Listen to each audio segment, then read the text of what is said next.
Introducing Alan Tate, one of the youngest new critics and a renowned Southern American critic. Not only is he a respected critic, but also a gifted poet. Tate's views set him apart from scientists as he distinguishes between scientific and literary discourse. He places great importance on the formal qualities of a work of art, believing it to be crucial in creating a meaningful piece. One of Tate's well-known collections of essays and reviews is titled Reactionary Essays on Poetry, Ideas and Reason in Madness. However, it is his essay, The Man of Letters in the Modern World, Selected Essays, that delves into the concept of tension as the life of a poem. According to Tate, a good poem is one where the extension and intention are in a state of tension, meaning that it contains both extensive or denotative and intensive or connotative meanings. Tate coined the term tension.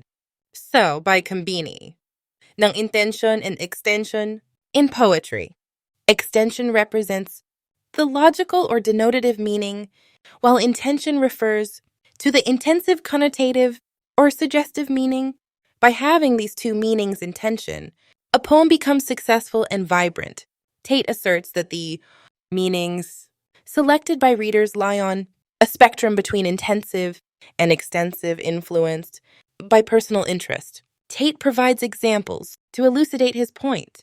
If a reader adopts a Platonist perspective, they might interpret Marvell's poem to his coy mistress as an endorsement of immoral behavior for young men.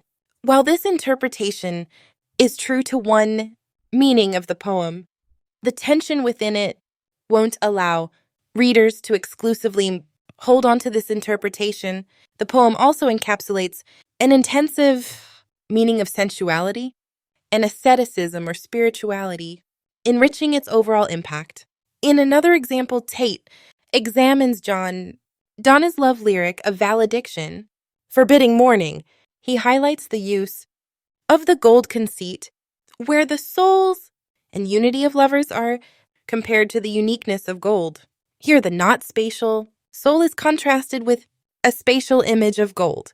However, the denotation of gold holds the complete meaning of the passage, making the extension and intention one.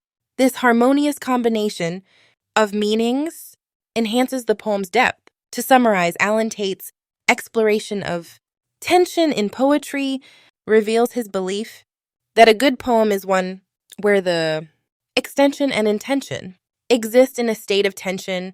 This tension, as Tate puts it, is the life of a poem.